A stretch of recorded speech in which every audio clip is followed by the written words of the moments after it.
Hello, Miles and MarthaLoss, your local real estate expert. So the conditional loan commitment was issued. The survey's been ordered. We're moving forward.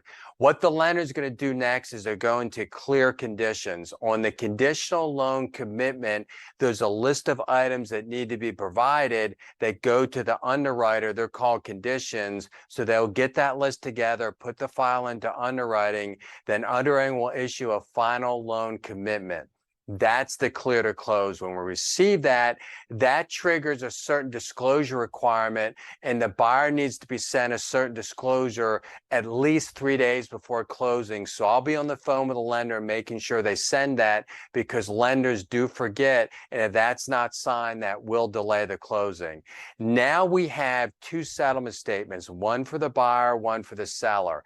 The seller is the one that concerns you. So the title company is going to coordinate with the closing department of the lender. So it goes from underwriting, the file goes from underwriting to the closing department. They communicate with the title company and they sort out the figures that go on the settlement statement. They actually don't sort out. The lender tells them this is what the figures are, and the title company puts it together. When that's approved by the lender, it then goes to all parties in the transaction. The seller's disclosure would go to you, the buyer's disclosure would go to them. You would approve all the figures and we move forward with the closing. Now, the next step, the closing, before we do that, the buyer needs to do what's called a final walkthrough. And per the contract, this is the day of closing or the day before closing.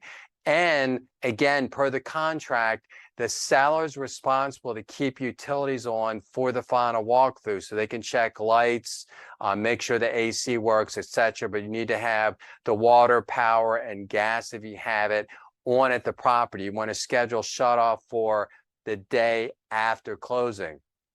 If the buyer goes to the property, utilities aren't on, they can refuse to close. So this is an important one. You don't want to miss this. Utilities are turned off the day after closing. Typically, the buyer will schedule for a transfer the day of closing, so everything's fine, but you want to make sure that you keep the utilities on. So the buyer's going to do their final walkthrough. They sign the day of closing. Typically, the seller will sign a day or two before closing. If you're out of the area, they would do that remotely. However, for the deed, at least for right now, we need to have a wet signature. So you actually need a notary to come to you and sign those documents. So you would sign, then the buyer would sign. We're done if they're getting a mortgage. When they transfer the funds, the lender transfers the funds to the title company. Or if it's a cash transaction, when the buyer transfers their money, it's received. When it's received, the lender signs off on it. We're good to go. Everything's dispersed. The funds are dispersed and the keys are released. And congratulations, your property is sold.